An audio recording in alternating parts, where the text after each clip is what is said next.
Hi hello ನಮಸ್ಕಾರ. ಕತೆಗೂಡು YouTube ಚಾನಲ್ಗೆ ಎಲ್ಲರಿಗೂ ಆತ್ಮೀಯವಾದ ಸ್ವಾಗತ. ಯಾರೆಲ್ಲ ಇನ್ನೂ ನಮ್ಮ ಚಾನಲ್ನ ಸಬ್ಸ್ಕ್ರೈಬ್ ಮಾಡದೆ ನೋಡ್ತಾ ಇದ್ದೀರಿ, ದಯವಿಟ್ಟು ಸಬ್ಸ್ಕ್ರೈಬ್ ಮಾಡಿ. ಕತೆ ಇಷ್ಟ ಆಗ್ತಿದೆ ಅಂತ ಹೇಳಿದರೆ ಲೈಕ್ ಮಾಡಿ, ಕಮೆಂಟ್ ಮಾಡಿ, ಶೇರ್ ಮಾಡಿ ಪ್ರೋತ್ಸಾಹಿಸಿ. ಅರುಣಾನುರಾಗದ 41ನೇ ಸಂಚಿಕೆಯನ್ನು ನಾವೀಗಾಗಲೇ ನೋಡಿದ್ವಿ. 42ನೇ ಸಂಚಿಕೆಯನ್ನು ಶುರು ಮಾಡೋಣ. ಸಂಜಯ್ ಬೆಂಗಳೂರಿಗೆ ಬಂದು 4 ದಿನ ಆದರೂ ಅರುಣಾಳನ್ನು ಭೇಟಿ ಮಾಡೋಕ್ಕಾಗದೆ, ಅವಳ ಹತ್ರ ಮಾತಾಡೋಕ್ಕಾಗದೆ ಕಂಗಾಲಾಗಿದ್ದ. ಫೋನ್ ಮಾಡಿದರೆ 4 ಡೇಸಿಂದ ಸ್ವಿಚ್ ಆಫ್. ಏನಾಗಿದೆ, ಏನಾದರೂ ತೊಂದರೆ ಆಗಿರ್ಬೋದಾ ಎನ್ನುತ್ತಾ ಅವಳ ಫ್ರೆಂಡ್ ಪೂಜಾ ಕೂಡ ಫೋನ್ ತೆಗಿತಾ ಇಲ್ಲ.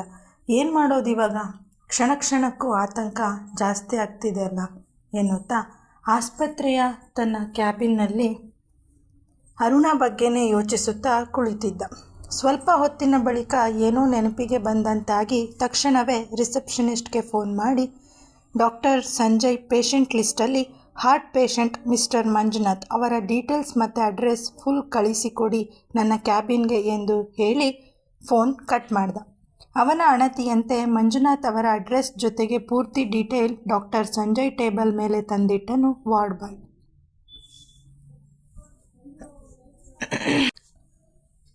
ಅವರ ಕೇಸ್ ಡೀಟೇಲ್ಸ್ ಮತ್ತೊಮ್ಮೆ ಪರಿಶೀಲಿಸಿ ಅದರಲ್ಲಿನ ಅಡ್ರೆಸ್ ಸೇವ್ ಮಾಡಿಕೊಂಡು ಸಂಜಯ್ ಮಂಜುನಾಥ್ ಅವರ ಮನೆಗೆ ತಾನೇ ಹೋಗುವ ನಿರ್ಧಾರ ಮಾಡಿದನು ಸಂಜಯ ದೇವರ ದೀಪ ಹಚ್ಚುತ್ತಾ ಕುಳಿತಿದ್ದ ಲಕ್ಷ್ಮಿ ಮತ್ತೊಮ್ಮೆ ತನ್ನ ಅಳಲನ್ನು ದೇವರ ಬಳಿ ಹೇಳಿಕೊಳ್ಳುತ್ತಾ ಕಣ್ಣೀರಾಕುತ್ತಾ ಕುಳಿತಿದ್ದಳು. ಹೊರಗಡೆಯಿಂದ ಬಂದ ಮಂಜುನಾಥ್ ವರುಣ ಎಂದು ಕೂಗುತ್ತಾ ಚೇರ್ ಎಳೆದುಕೊಂಡು ಕೂತರು. ರೂಮಿಂದ ಬಂದ ವರುಣ, ಅಪ್ಪ ಎಲ್ಲೋಗಿದ್ರಿ? ನಾನು ಕಾಲೇಜಿಂದ ಬಂದಾಗಿಂದ ನೀವು ಮನೆಯಲ್ಲಿಲ್ಲ. ನಾನು ಅಮ್ಮನ್ನ ಕೇಳಿದ್ದಕ್ಕೆ ಬೇಜಾರಂತಿದ್ರು. ಹಾಗೆ ವಾಕ್ ಮಾಡಿದ ಹಾಗೆ ಆಗುತ್ತೆ, ಸ್ವಲ್ಪ ಪಾರ್ಕ್ ಕಡೆ ಓಡಾಡ್ಕೊಂಡು ಬರೋಕ್ಕೆ ಹೋದ್ರಿ ಅಂದರು. ಆದರೆ ಇಷ್ಟೊತ್ತು ಯಾಕಪ್ಪ ಬರೋಕೆ ಅಂದಳು ವರುಣ. ಆವಾಗಲೇ ಬಂದೆ ಮಗಳೇ, ಅಲ್ಲೇ ನಮ್ಮ ರೋಡಿನ ಮೂಲೆಯಲ್ಲಿ ನಮ್ಮ ಭಟ್ರು ಸಿಕ್ಕಿದ್ರು. ಹಾಗೆ ಅಕ್ಕನ ಬಗ್ಗೆ ವಿಚಾರಿಸ್ತಿದ್ರು. ಮಾತಾಡ್ತಾ ಅಲ್ಲಿರೋ ಗಣೇಶ ದೇವಸ್ಥಾನದ ಆವರಣದಲ್ಲಿ ಕೂತ್ಕೊಂಡಿದ್ವಿ.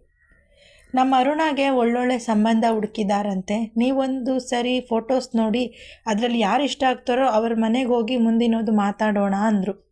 ನಿಮ್ಮ ಅಕ್ಕ ಬೇರೆ ಇಲ್ವಲ್ಲ, ಅದಕ್ಕೆ ಅವಳು ಬರಲಿ, ಆಮೇಲೆ ನೋಡ್ತೀವಿ.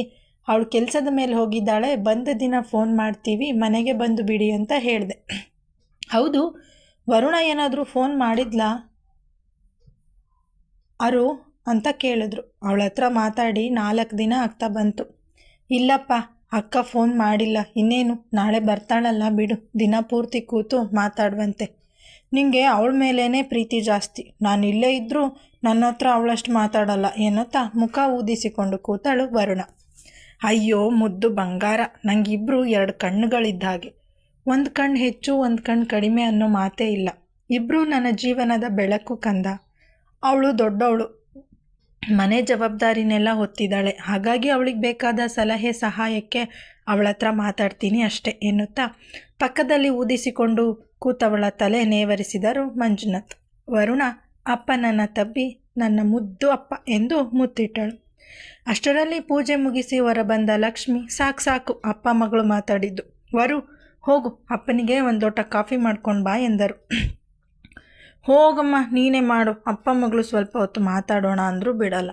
ಏನಾದರೂ ಕೆಲಸ ಹೇಳ್ತಾನೆ ಇರ್ತೀಯ ಎಂದು ಗೊಣಗುತ್ತಾ ಅಡುಗೆ ಮನೆ ಸೇರಿದಳು ವರುಣ. ಲಕ್ಷ್ಮಿ ಮಂಜುನಾಥ್ ಬಳಿ ಬಂದು ಕೂರುತ್ತಾ, ನಿಮ್ಮ ಮಾತು ಎಲ್ಲ ಕೇಳಿಸಿದ್ವು, ಆದರೆ ಅರುಣ ಮದುವೆ ವಿಷಯದಲ್ಲಿ ಆತರ ಮಾಡೋದು ಬೇಡ ಅನ್ನೋದು ನನ್ನ ಅಭಿಪ್ರಾಯ ರೀ ಎಂದಳು. ನನಗೂ ಗೊತ್ತು ಲಕ್ಷ್ಮಿ, ನಿನ್ನ ಆಸೆ ಏನು ಅನ್ನೋದು, ಆದರೆ ಅದೆಲ್ಲ ನೆರವೇರುತ್ತಾ? ನೀನೇ ಯೋಚನೆ ಮಾಡು. ಅದೇ ಆಸೆ ಇಟ್ಕೊಂಡು ಮಗಳಿಗೆ ಬರೋ ಒಳ್ಳೆ ಸಂಬಂಧಗಳನ್ನು ಕಳ್ಕೊಂಡು ಆಮೇಲೆ ಪಶ್ಚಾತ್ತಾಪ ಪಡೋ ಹಾಗೆ ಆಗಬಾರ್ದಲ್ವಾ? ಅದಾಗಲ್ಲ ರೀ, ಒಂದ್ಸರಿ ಪ್ರಯತ್ನ ಮಾಡೋಕೆ ಏನು ಅಂತ. ನೀನು ಅಂದ್ಕೊಂಡಿರೋ ಹಾಗೆ ನಮ್ಮ ಮೇಲೆ ಅವ್ರಿಗೆ ಕೋಪ ಕಡಿಮೆ ಆಗಿರುತ್ತೆ ಅಂತ್ಯಾ? ಆಗಿದ್ರೂ ಆಗಿರ್ಬೋದಲ್ವಾ, ಕಾಲ ಬದಲಾಗಿದೆ, ಹಾಗೆ ಮನಸ್ಥಿತಿ ಕೂಡ ಬದಲಾಗಿರ್ಬೋದು. ನನ್ನ ಕಡೆ ಆಸೆ ಅದು ನೆರವೇರಬೇಕು ಅನ್ನೋದೇ ನನ್ನ ದಿನನಿತ್ಯದ ಪ್ರಾರ್ಥನೆ ಆ ರಾಯರ ಬಳಿ. ಸರಿ, ನೋಡೋಣ ಬಿಡು. ಈಗ ಬರೀ ಫೋಟೋಸ್ ತೋರಿಸ್ತಾರೆ ಭಟ್ರು, ಆಮೇಲೆ ಮಿಕ್ಕಿದ್ದು ಯೋಚನೆ ಮಾಡೋಣ. ಅರುಣ ಬರಲಿ. ವರುಣ ಕಾಫಿ ಕಪ್ ಹಿಡಿದು ಬರುವುದನ್ನು ನೋಡಿ ತಾಯಿ ಲಕ್ಷ್ಮಿ ಕಣ್ಣಾಲಿಯಲ್ಲಿ ಜಿನುಗಿದ್ದ ನೀರನ್ನು ಕಾಣದಂತೆ ಒರೆಸಿಕೊಂಡರು. ಏನು, ಲವ್ ಬರ್ಡ್ಸ್ ಸಪ್ರೇಟಾಗಿ ಮಾತಾಡಬೇಕು ಅಂತ ನನ್ನ ಒಳಗಡೆ ಕಳಿಸಿದ್ರಾ?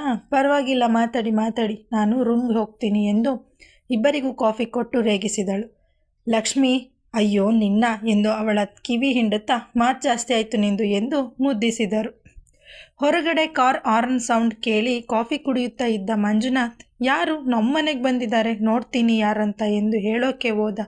ಮಂಜುನಾಥ್ ಅವರನ್ನು ಅಪ್ಪ ನೀವು ಕೂತ್ಕೊಳ್ಳಿ ನಾನೇ ನೋಡ್ತೀನಿ ಯಾರು ಅಂತ, ನೀವ್ಯಾಕೆ ಆಯಾಸ ಮಾಡ್ಕೋತೀರಾ, ನೀವು ಆರಾಮಾಗಿ ಕಾಫಿ ಕುಡೀರಿ ಎಂದು ಯಾವುದೋ ಹಾಡು ಗುನುಗುತ್ತಾ ಬಂದು ಬಾಗಿಲು ತೆರೆದವಳಿಗೆ ಶಾಕ್ ಆಗಿ ಸುಮ್ಮನೆ ಬಂದವರನ್ನು ನೋಡುತ್ತಾ ನಿಂತು ಬಿಟ್ಟಳು ವರುಣ. ವರು ಯಾರಮ್ಮ ಅದು ಎಂದು ಅಮ್ಮ ಕೂಗಿದ ಶಬ್ದಕ್ಕೆ ಎಚ್ಚೆತ್ತು ಸರ್ ನೀವು ಅಂದಳು. ಯಾಕ್ರಿ ಬರಬಾರ್ದಾ, ಬಾಗ್ಲಲ್ಲೇ ನಿಲ್ಲಿಸಿ ಮಾತಾಡಿಸ್ತೀರಾ ಒಳಗೂ ಕರೀತೀರಾ ಅಂದ ಸಂಜಯ್ ನಗುತ್ತಾ. ಅಯ್ಯೋ ನೀವು ನಮ್ಮನೆಗೆ ಬಂದಿರೋದು ನಂಗೆ ನಂಬೋಕೆ ಆಗ್ತಿಲ್ಲ, ಪ್ಲೀಸ್ ಬನ್ನಿ ಸರ್ ಒಳಗೆ ಎಂದು ಓಡುತ್ತಾ ಅಪ್ಪ ಅಪ್ಪ ಇಲ್ಲಿ ನೋಡಿಲಿ ಯಾರು ಬಂದಿದ್ದಾರೆ ಅಂದಳು. ಸಂಜಯ್ ಒಳ ಬಂದವನೇ ಮಂಜುನಾಥ್ ಮತ್ತು ಲಕ್ಷ್ಮಿ ಕಾಲಿಗೆ ರೆಗುತ್ತಾ ಹೇಗಿದ್ದೀರಾ ಅಂಕಲ್ ಆಂಟಿ ಎಂದರು. ಮಂಜುನಾಥ್ ಭಾವುಕರಾಗಿ ಅರೆ ಇದೇನಿದು ಡಾಕ್ಟ್ರೇ ನೀವು ನಮ್ಮ ಕಾಲಿಗೆ ಬೀಳೋದು, ಹೇಳಿ ಹೇಳಿ ನಾವು ಚೆನ್ನಾಗಿದ್ದೀವಿ, ನೀವು ಹೇಗಿದ್ದೀರಾ, ನೀವು ನಮ್ಮನೆಗೆ ಬರೋಕ್ಕೆ ಇವತ್ತು ಸಮಯ ಸಿಗ್ತಾ. ನಾನು ಊರಲ್ಲಿ ಇರಲಿಲ್ಲ ಅಂಕಲ್, ಕೆಲಸದ ಮೇಲೆ ಚೆನ್ನೈಗೆ ಹೋಗಿದ್ದೆ, ಬಂದು 4 ದಿನ ಆಯಿತು ಅಷ್ಟೆ.